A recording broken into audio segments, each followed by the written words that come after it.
Hello everyone, रोज मिलते हैं, थोड़ा थोड़ा करके पढ़ेंगे पर अच्छे से पढ़ के जाएंगे AIB 19 के लिए।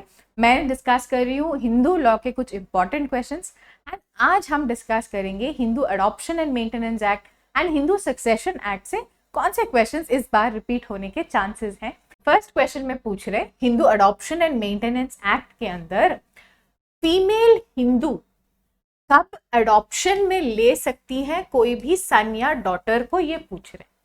यहाँ पर कॉन्सेप्ट आपको समझना एक ही है, आदमी हो या औरत, सिंगल मैन हो या सिंगल वुमन हो, वो क्या कर सकते हैं, अडॉप्शन में ले सकते हैं सन या डॉटर को।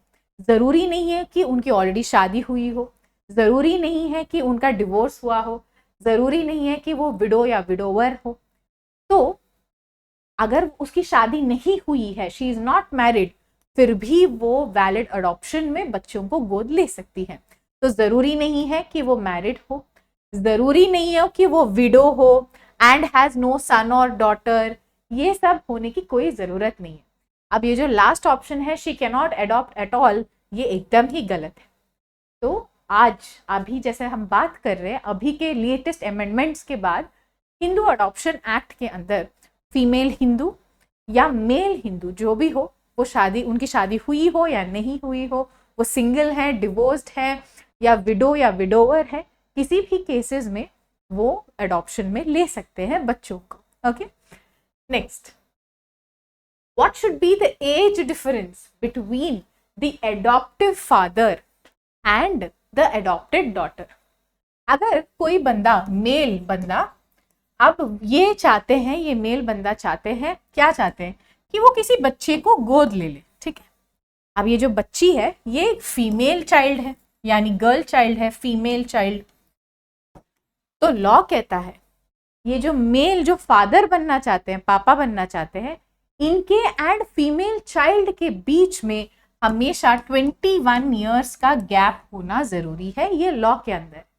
तो ये 21 ईयर्स का क्वेश्चन पक्का आ सकता है, तो आप आंसर रट लीजिए, ऑप्शन सी 21 ईयर्स। यही चीज अप्लाई होता है फीमेल एंड बॉय चाइल्ड में भी, यानी कि यहाँ पर पापा नहीं, यहाँ पर है कोई महिला और वो चाहती है कि वो गोद ले एक छोटा सा बॉय को, तो भी यही अप्लाई होता है, क्योंकि फीमेल अगर लेना चाहती है तो फीमेल एंड बॉय चाइल्ड के बीच में भी 21 ईयर्स का गैप होना जरूरी है। ये सब चीजें मैंने एक्चुअली एक वीडियो में भी समझाया है, काफी सारे डिटेल्ड क्वेश्चंस भी किए हैं मैंने हिंदू अडॉप्शन एक्ट को लेकर, वो वाला वीडियो आपको यहाँ मिल जाएगा। आप हिंदू अडॉप्शन के बारे में और इम्पॉर्टेंट क्वेश्चंस देखना चाहते हैं तो वो वाला वीडियो आप चेकआउट कीजिए। ओके, चलिए हम चलते हैं हिंदू सक्सेशन एक्ट में।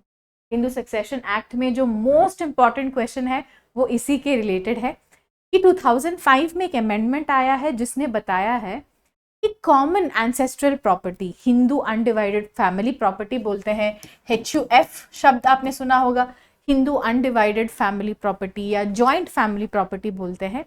तो उस प्रॉपर्टी में सन हो या डॉटर हो, दोनों को हक मिलेगा करके 2005 के अमेंडमेंट में बोला है। यानी 2005 से पहले बेटियों को HUF या एंसेस्ट्रल प्रॉपर्टी में कोई हक नहीं होते थे, हक सारे किनको होते थे, लड़कों को ही होते थे।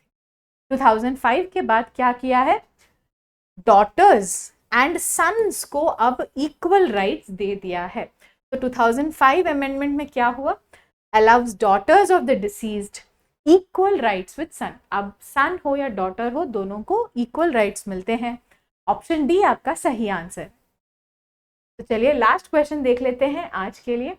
यही क्वेश्चन कॉन्सेप्ट वही है, अलग अलग सालों में अलग अलग वर्ड्स में ये क्वेश्चन पूछा गया है। For example, through which of the following amendment act rights in the coparcenary property is made available to girl child. तो HUF बोला मैंने, जॉइंट फैमिली बोला, एंसेस्ट्रल प्रॉपर्टी बोला, उसी का लीगल टर्म क्या है, को पार्सनरी प्रॉपर्टी, ये है लीगल टर्म। इस को पार्सनरी प्रॉपर्टी में लड़का हो या लड़की हो, दोनों को हक मिलेंगे। ये कौन से अमेंडमेंट में आया है, 2005 के अमेंडमेंट में आया है। तो आंसर यहाँ पर है ऑप्शन सी। तो ये वाला क्वेश्चन घुमा फिरा के ऑलमोस्ट एवरी ईयर पूछा गया है इस साल भी चांसेस हैं कि इसी कॉन्सेप्ट से क्वेश्चंस फिर से रिपीट हो। कल कुछ और क्वेश्चंस डिस्कस करते हैं।